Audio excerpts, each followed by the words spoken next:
Hello, everyone, and welcome. January's podcast topic is communicating in a crisis, in a corporate crisis. And with me today, I'm very honored to have Charlie Miller and Linden Birns, previous journalists with us, to talk more about the perspective from a journalist during a corporate crisis. So welcome, Charlie. Welcome, Linden. I'd love to start with introductions. Charlie, why don't you tell us more about yourself and your career?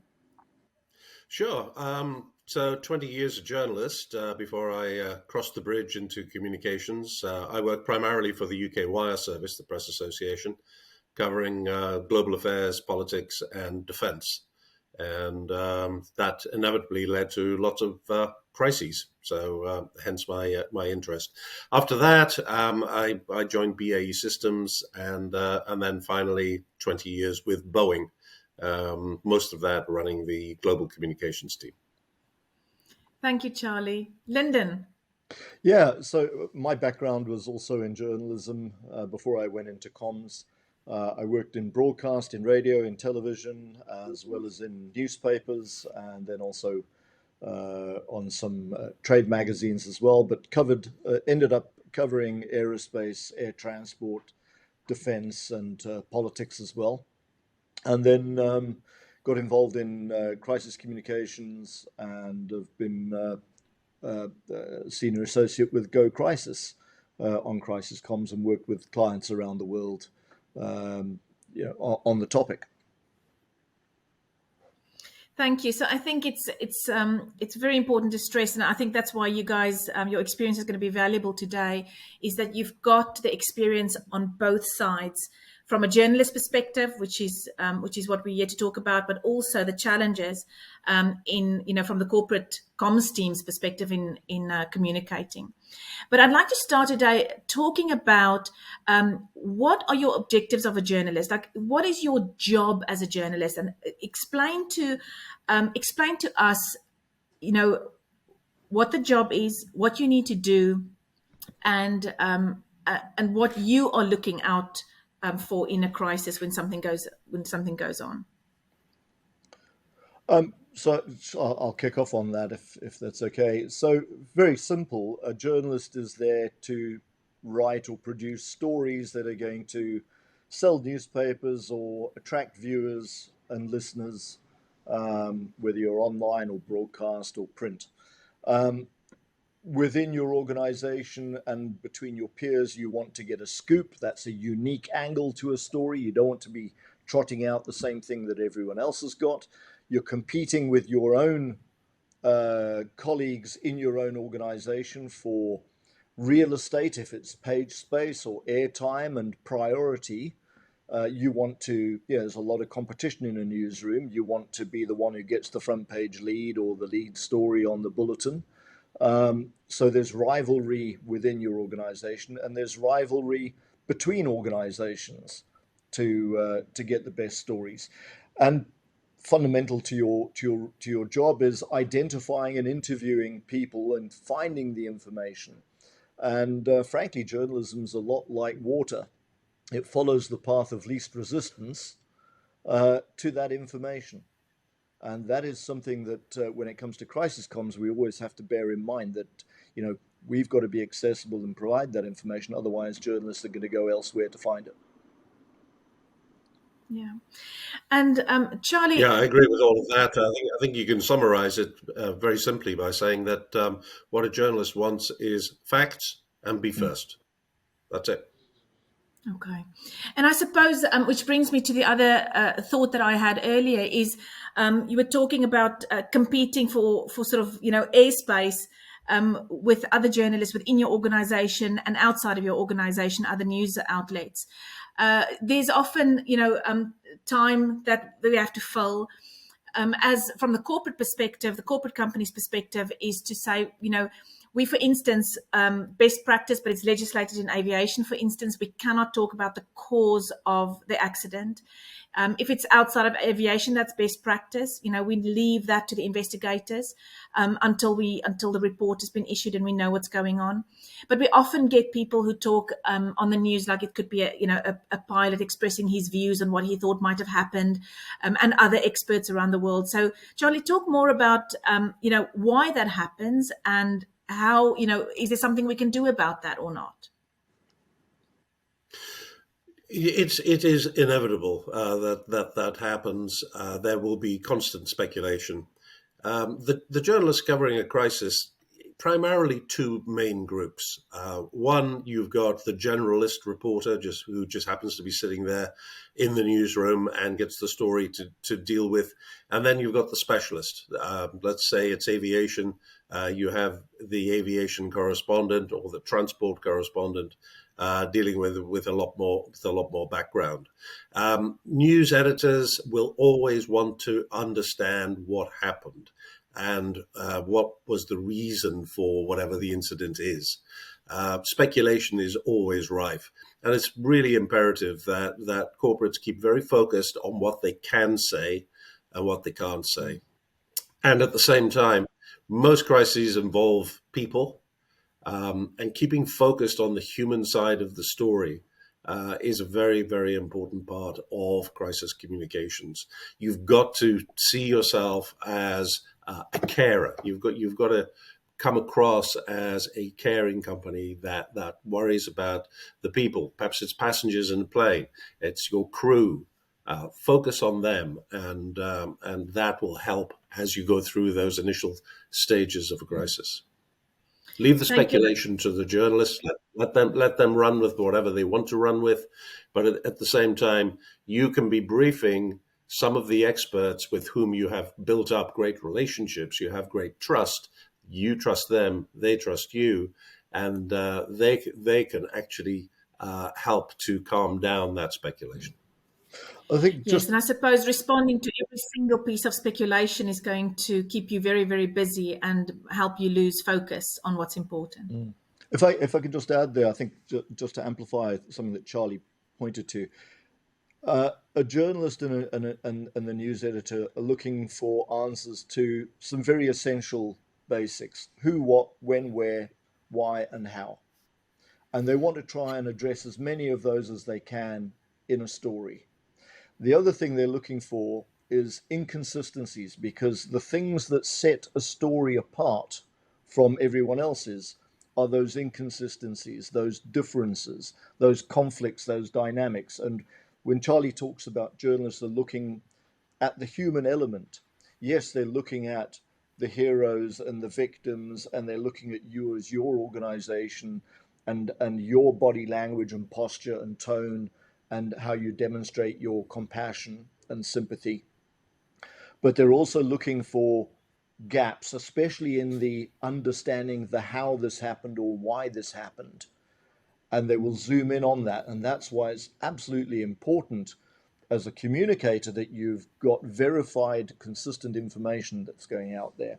And unfortunately, that's where the speculation can often muddy the waters, because somebody can drop a nugget in there that everyone runs after. It's like the dog's after the hare, and it may be a completely spurious thing, but it can be damaging and it can be energy sapping. Yeah, thanks, Linden. And can you talk more about who is the media? Tell us more about who is the media in this day and age. Are you looking for me on that? So you, Linden. Yes, okay. Sorry, Linden. So you've got your traditional media, which is your television, radio, print, and increasingly today your online news sites. So a lot of newspapers and media organizations have gone online, and then you have your wire services or your press associations. Charlie referred to the UK Press Association he used to work for. Most countries have a national press association, and then you've got your global ones like Reuters, Associated Press, Bloomberg, Agence France Presse, etc. They are absolutely crucial because they've got worldwide instant reach, and also they affect the markets. And the wires tend to hold or tend to observe a higher standard, if you like, when it comes to their reporting and their journalism and their verification of information. So that's why they tend to be trusted by a lot of other media as well. And then you've got your new citizen media and the channels that they use, whether it's YouTube or TikTok or Twitter and Facebook and all the other wonderful toys that are available today. Thanks. And talk about Twitter and TikTok and Facebook. Charlie, social media has changed the world. Can you talk more about how, from a corporate crisis perspective, there's the good, the bad, and the ugly about social media, and just talk a little bit more about how we can embrace that? Yes, and in a crisis, we would love to be able to forget about social media and just focus on traditional media. But social media is here. It is hugely impactful.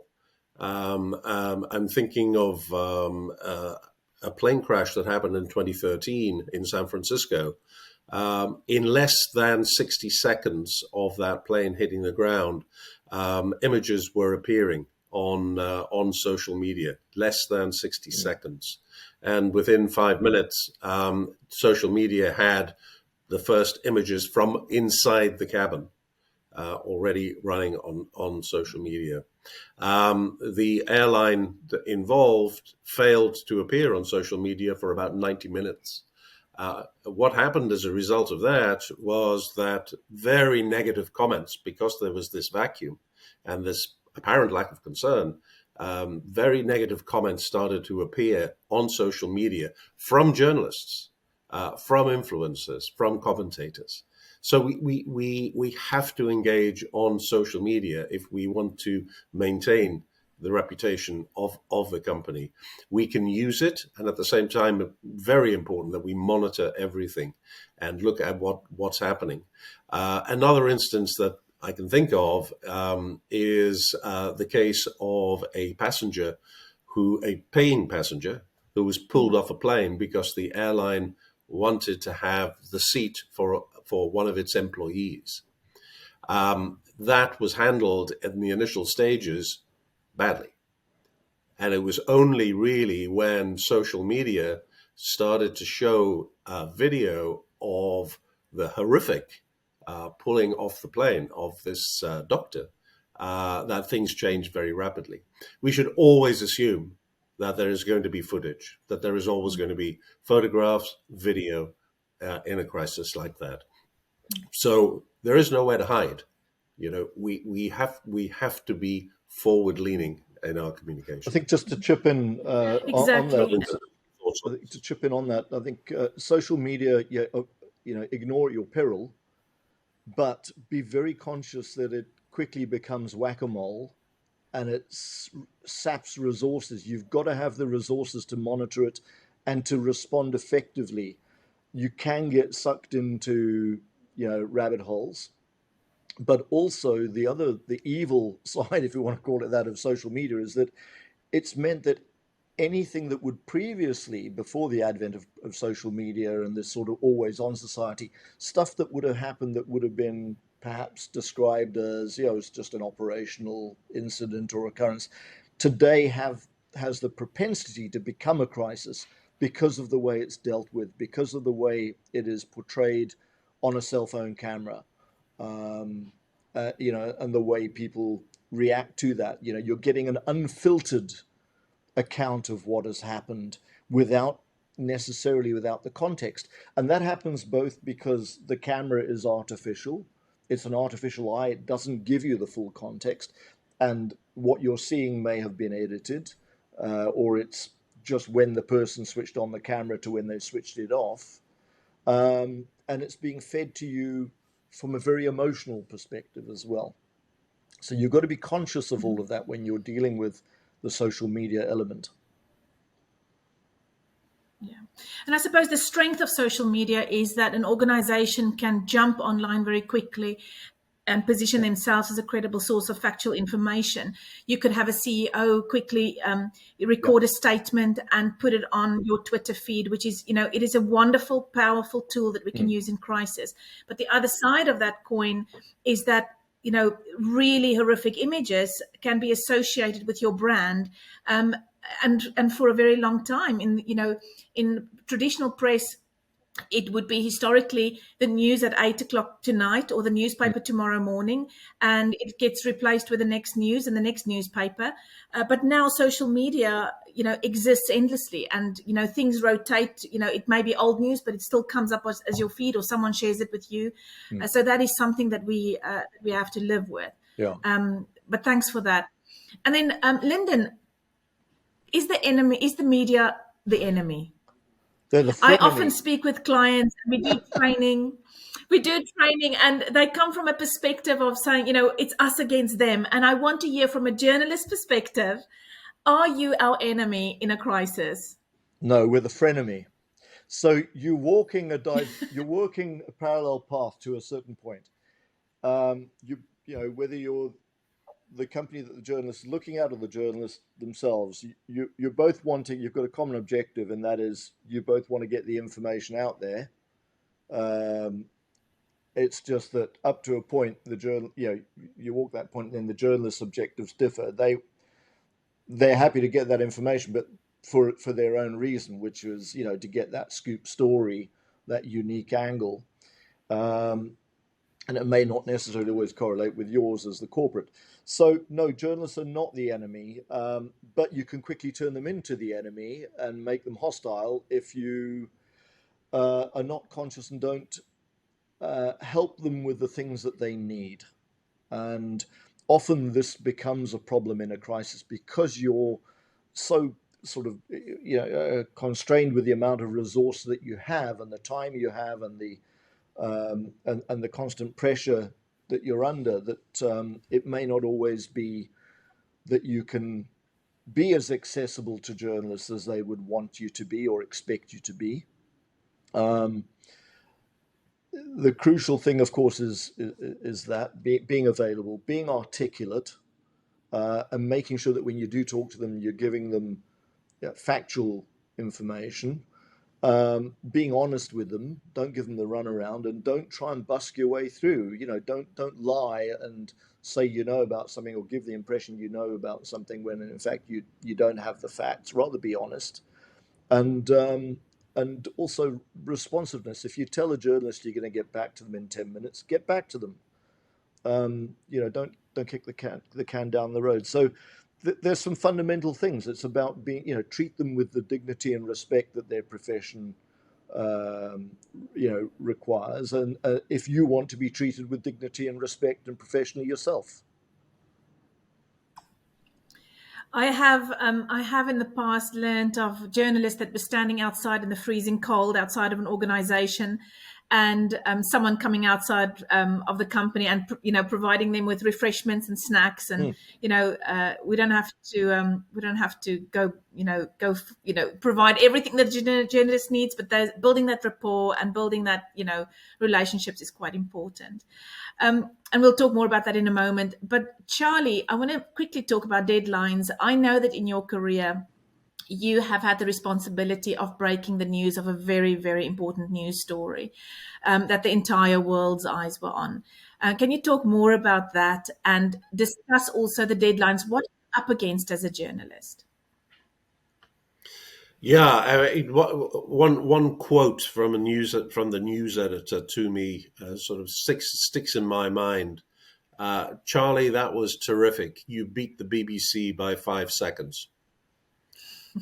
That was a big deal, and we are into seconds, and it matters to news organizations. It particularly matters to news wires and also to broadcasters. So we've got to really keep that in mind. Yes, the story that I broke back in 1997, a long time ago now, 25 years, was the death of Princess Diana, Princess of Wales, and that was a a hard one, working deadlines. It was a constant drive, sort of updating my news desk live.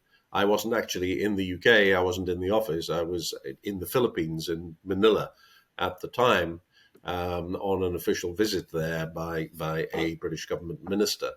And just constantly focused on my watch, and also on the phone signal, making sure I actually had that phone signal, enough battery in the phone to be able to keep making that contact.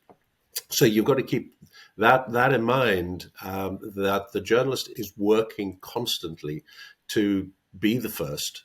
And sometimes that's to be the first against the competition, but equally to be the first if there are several reporters in the newsroom covering the story. It looks great. Everybody's working in most organizations, not all, working as a team, but at the same time, you do get that extra sense of success when you are the one person in that team who is breaking the news. So the journalist really is wanting to be first and wanting to be accurate. You could say, well, they don't care about accuracy today. That's not true. But many will seek to be fast and worry about the facts later. The initial facts may not be that accurate, but they will go back and in the updates, facts will come through. But today, speed is more and more important to the journalists, to the news editors, to the news organizations. I think one of the things that we should point out here as well is that you've got different media cultures in different parts of the world. So in Western Europe and in the States, and certainly where I am in South Africa, it's acceptable. The media and journalists tend to have an adversarial approach, in that they ask probing questions. It's not because they're going after you and are trying to make you it's not because they're being vindictive. It's because it's their job to ask probing questions. When you make an assertion and a claim, they want to test the veracity and the strength of that. In other countries, and some companies may be based in other countries or parts of the world where the media is a lot more compliant, the media law may require them to be less adversarial. And that can be a shock to the system if you are a company that is based traditionally and does most of your business in a country like that, but where you're suddenly dealing with a crisis in a market or an environment where you've got a very different media culture, and you need to be prepared for that. You can't expect to get the same treatment you would at home necessarily. Yeah, definitely. And Linden, when we work with clients around the world, there's they have their crisis communications plans, and they've got their corporate comms team who will be fronting the communications side. The one thing that I've picked up, and I want you to explore this a little bit. So we'll have the communications, the corporate comms VP, for instance, who will have his mobile number, and as part of the plan, they will publish their mobile number for media to contact them in the time of a crisis. Sometimes they can be overwhelmed by phone calls at the time. So I just want to talk about how do you balance having those personal relationships with media before the crisis hit versus perhaps issuing and making the decision of issuing a media number that is specific to gathering information from different outlets at the time of a crisis. Just how do we balance those two situations in a crisis? I think the thing to remember is that, if you've shared your number with a journalist before the crisis, they've got your number, whether you've put it on the bottom of a previous press release or it came about as a discussion in a meeting. So, yeah, you should just anticipate you are going to get those calls. You may want to ask somebody else in your team or your assistant to manage your phone, and have a separate line that you can use just for dealing with the crisis team and for managing all of that. And you then get back and reply to those messages when you can, and prioritize who you get back to. But it's the same as that bit of a similar argument to painting out the tail of an aeroplane after it's been involved in an incident. People are not stupid. They'll go back and find that information. Journalists are not silly either. They know where to reach you if they want to reach you, and they will. Thank you. So I suppose having that media contact center is valuable. For instance, what we do in that situation is we will gather the information: who's the media, what's the journalist's name, what's their deadline, what are their questions, who do they represent. We can then hand that to the comms team, and then they can do exactly what you've just mentioned: is prioritize who they want to connect with.